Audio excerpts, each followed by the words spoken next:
Welcome back to the Student Hub Live. In this next session, we're going to take a look at material Brexit. And I'm joined by Robert Samuels from Music and Philip O'Sullivan. And we're going to talk about the various ways in which Brexit might have an impact on our material things. Now, Philip, if I may start with you. From Northern Ireland, one of the key sort of issues that we've briefly touched on, but not in a lot of detail, is how borders might have an impact on everyday life and even what might happen, which we've talked about at previous events, but not today. Now, we've been looking at a map of the UK and Northern Ireland and you know, looking at how constituents have voted. We've placed quite a lot of emphasis on that, yet in our last session spoken about how place doesn't always necessarily mean that physical location and how there are very subtle nuances within that. But can you give us the perspective from Northern Ireland and update us, because there has been some shift there this week? Place certainly matters in Northern Ireland. The border, ironically, what Brexit has done actually is bring the border back into the minds and the forefront of people. Because in the recent political history of Northern Ireland and Ireland, with the Good Friday Agreement in 1998, what's commonly referred to as the peace process, what that had done actually essentially was sort of fudged or parked the constitutional issue. Should it, Northern Ireland been part of the United Kingdom? Should they be United Ireland? So the Good Friday Agreement sort of parked that, put it to a side. It agreed to principled consent only when a majority of people in Northern Ireland wanted United Ireland that would happen. So that was okay, and then you had the setting up of Stormont and it worked. But fortunately what Brexit has done, because the UK and the Republic of Ireland were both in the European Union, in a way that sort of assured Northern nationalists, okay, they were in the United Kingdom, but both the Republic of Ireland and the UK were in Europe, so they were part of a bigger club. It sort of widened, if you like, the conflict or the dispute. There was that sort of certainty or wider context to it. Brexit, of course, now will mean if the UK and Northern Ireland leaving the EU, there will have to be some re-emergence, almost a repartitioning of Ireland, which has then brought that right back into people's forefront and mind. So it's creating questions about, will there be a physical border, will there be customs checks and all those kinds of things. So it has really sort of transformed Irish politics. It's probably the most important thing that's happened in Ireland, Northern Ireland, since actually partition was created in 1921. So it's a huge, and it's very material. So this question about, say, will there be physical checks? Will there not be customs, tariffs, hard border, soft border, technology, all that talk, yeah. We were talking earlier about, maybe popping over the border to go to the shops and how there might be very different impacts. And also one of the things that Georgina was talking about right at the start of the show today was the extent to which we wanted some of those big questions answered. And this is a big, massive question, and yet, so much is being sort of hammered out in terms of detail. What's the impact then of these huge questions? Well, actually, nothing's been sorted yet. Yeah. I was just reading this morning again, it's been, 23 months since the referendum, 14 months since the UK triggered Article 50, and yet we're no nearer knowing what is going to be the situation.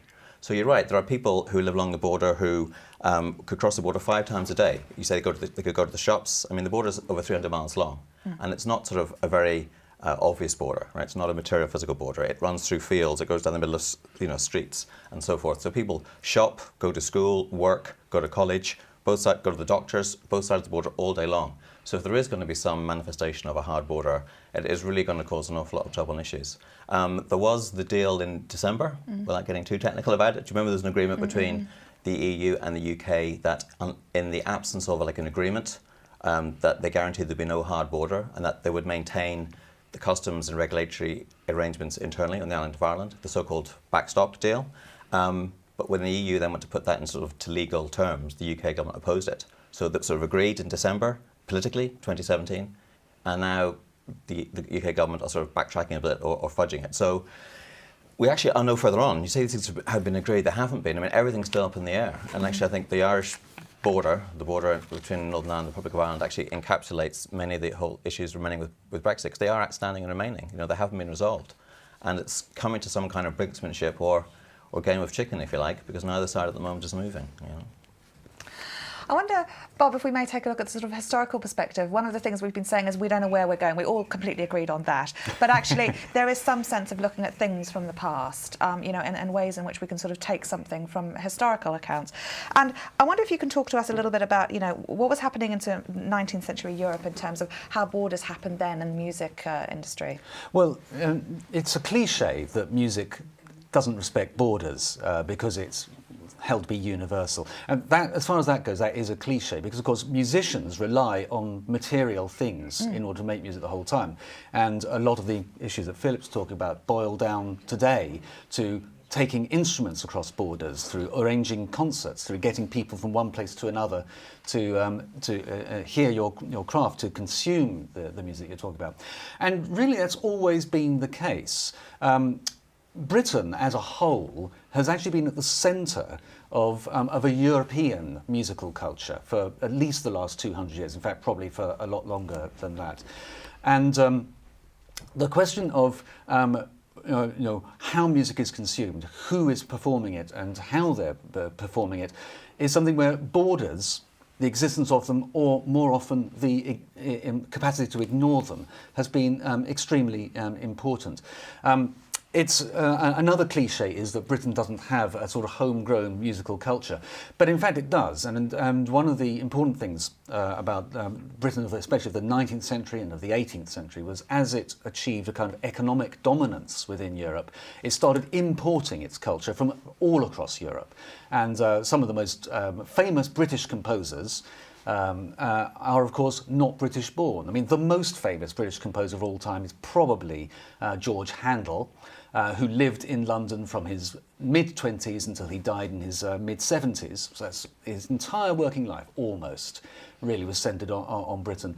Somebody we in the music department have done a great deal of research into, because, from our perspective, he's the great UK performer. But of course, he couldn't have been here if there had been the kind of obstructive borders in the Europe at the time, and he benefited from the kind of free movement of people and the cultural exchange, which is essential to musical culture. So because he was German-born? Yeah, that's right. He was German-born. His early career was in Italy, and then he came. Actually, if you, as we were trying to do, assemble the documents relating to his life, you need specialists in German and Italian, and indeed in Swedish and other languages as well. So it's a complex task. He moved everywhere. But that was because he was facilitated by the position of the UK in Europe.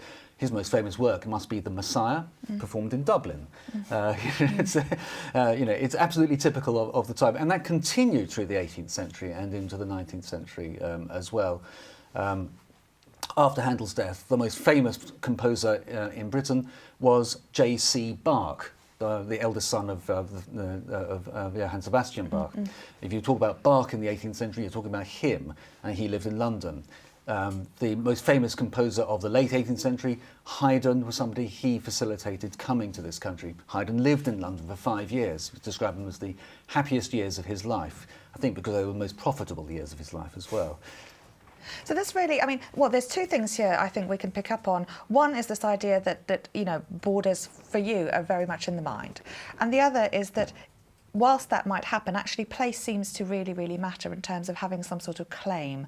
Yeah. And that sort of links very much to identity. Yeah. So that is potentially another area of commonality between what you're both saying.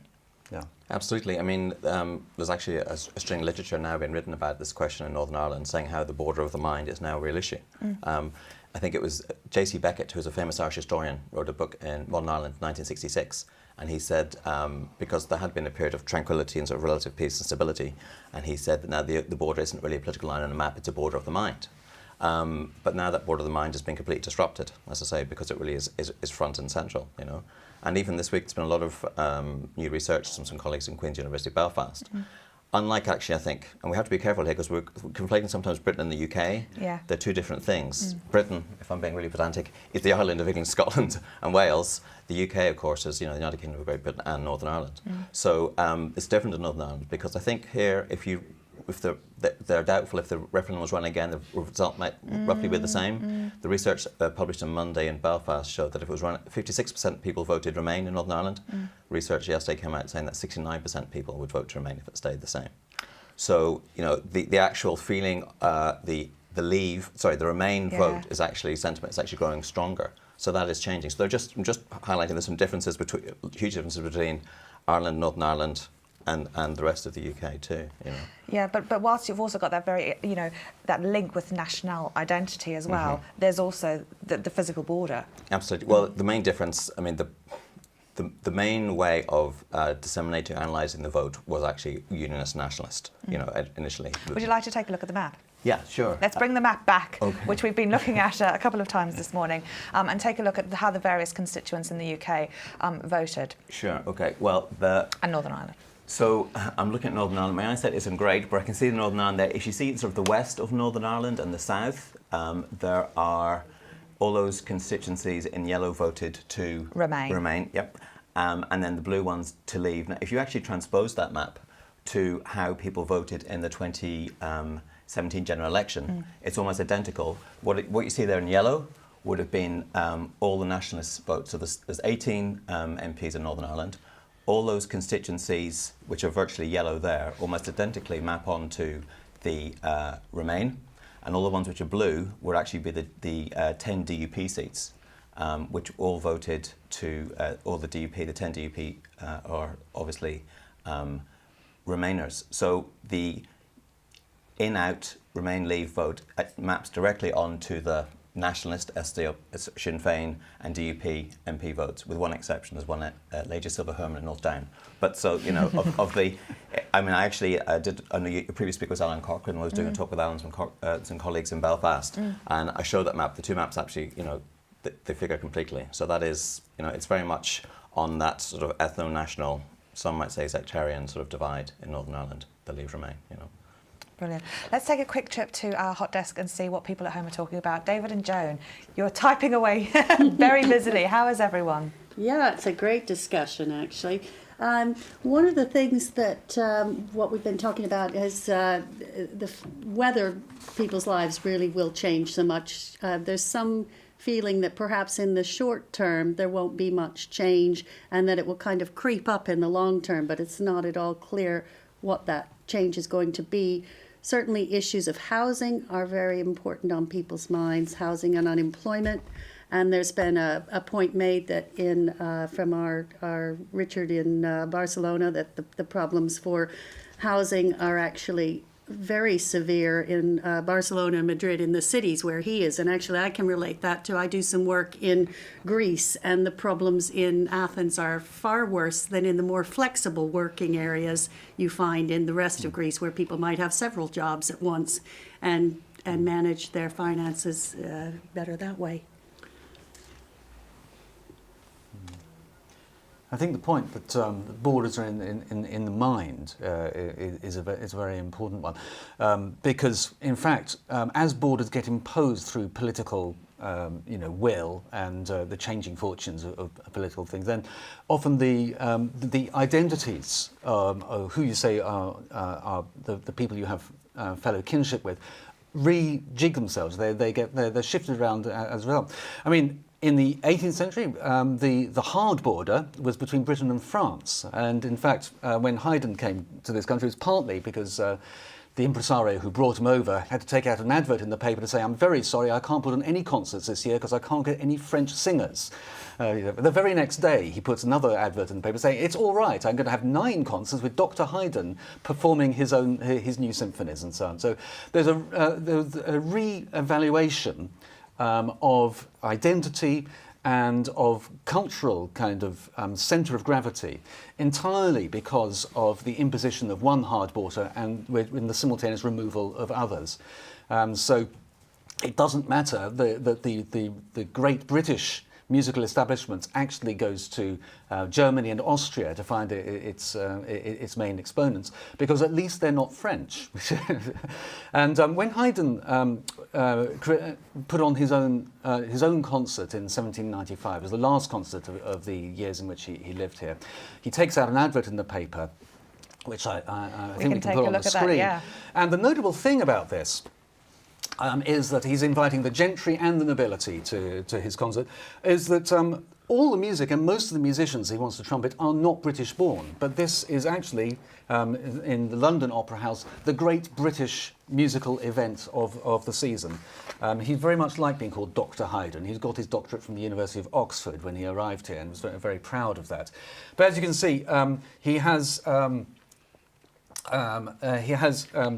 Signor Roverdino, and Mr. Ferrandis from Venice is very proud. He's just arrived from Italy. This is the first concert he's going to play his own work. And Mr. Viotti, another Italian, who's going to play his violin concerto in the second half. And this kind of shows that the musical culture, which could not have existed anywhere else, it could only exist in London, but it relied on this free movement and cultural exchange. And in that sense, the cliche that music does not depend on borders or can transcend borders was kind of became true, in that a distinct musical culture was being assembled and collected, a kind of montage of different European identities, which only in Britain could become a pan-European musical identity. And I think the UK's position as a kind of centre of a pan-European culture is something that's been lost in the Brexit debate, but undoubtedly will resurface and reformulate itself, because it has every time that that's happened previously in the last couple of centuries. And I mean, movement of people was one of the important issues. People were very keen to, facilitate. And earlier today we were saying, what might that mean for me in terms of, whether I can come and stay or go, etc. So we were talking about that a little bit earlier. But I mean, to what extent does that really, really matter? To what extent does having to cross a border matter in terms of that national identity? Is it something, like you say, that's more perhaps, well, at least we're not French or something? Is it an in-group, out-group thing? Or, to what extent does border really play a part in that? Well, I think what I was saying, the dialectic of the physical border and the mental border means that these things shift. The relationship between identity and the place you come from and the place in which you labour, in which your work is consumed and appreciated, that shifts around. There's always an interaction of these elements. I think it's impossible to say that they remain fixed. I mean, identity, politics, the constitutional question, they're all wrapped up completely. You're saying, what difference does it matter if you do? I mean, if there is a hard, for example, the main barrier now, the main border between the United Kingdom and the European Union is going to be that 300-mile border in Ireland. That is the only land border. So conceivably it's possible for immigrants and people to travel into the EU, travel to the Republic of Ireland freely because there's no restriction, and then they could get into the UK going across the Irish border. So whether that's managed at ports or airports and things as well. But I mean, actually, I think many of the arguments for the people who were maybe opposed to Brexit was that it's doing that. It's somehow limiting. It's in a world where we talk about globalization and internationalization. The UK leaving the EU and reimposition perhaps of a border in Ireland. To what extent? Whether it's seamless, frictionless, technological, or whether there has to be some hard structure. It's again somehow limiting and controlling, and there's checks and so forth as well. So that does seem for some people to be perhaps a retrograde step. Yeah. I'd be interested in your take on that, though, Philip, because Jane is saying, that a long time ago we used to go across borders really easily. So why is it becoming such an issue now? Well, for a simple fact that you're right. I mean, the United Kingdom and the Republic of Ireland have had a common travel area for almost 100 years, and there's reciprocal agreements between the two countries that people can live and work. For example, I'm actually an Irish citizen. I was born in Dublin. I can live and work in Milton Keynes if I wished, and there's no problem because of that. But the thing that has changed is that the UK and the Republic of Ireland were always in the same situation regarding EU membership. They were both outside of it. They both joined at the same time in 1973.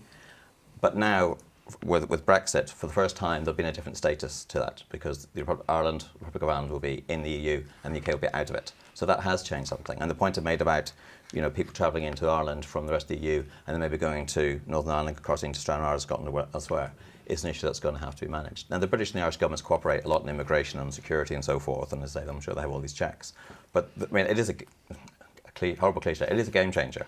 Sorry to say that, but it is. It fundamentally alters completely the relationship between Ireland and the UK, and it has had huge impacts for political relations. Political relations north and south between Northern Ireland and Dublin were very good. They're now the worst they have been. I was speaking to some unionist politicians forever. The relations between Dublin and London, east-west, are the worst they've been forever because there's real pressure on it. The Ireland is now negotiating as one of 27 in the EU. Barnier said the other week, he said, in Europe we put Ireland first. Previously, the relationship was one of asymmetry. Big United Kingdom, economically dominant. Republic of Ireland was more dependent on it, especially economically. But now the Republic of Ireland is one of 27, negotiating with the UK. So it's now the whole symmetry, that power balance relationship has changed completely. So the whole, political relations have changed completely, north, south, east to west, and it's still all up in the air. Well, indeed. That's a very nice end to the session, because in our next session we're going to be talking about new politics and new identities and how the future might look. So Philip and Bob, thank you so much for that really interesting discussion. We're going to take a quick break now and look at a quick video, which is a separate Scottish deal, and then join me for that final session with Richard Heffernan and Eleni Androuli, where we talk about new politics and new identities. See you in a few minutes.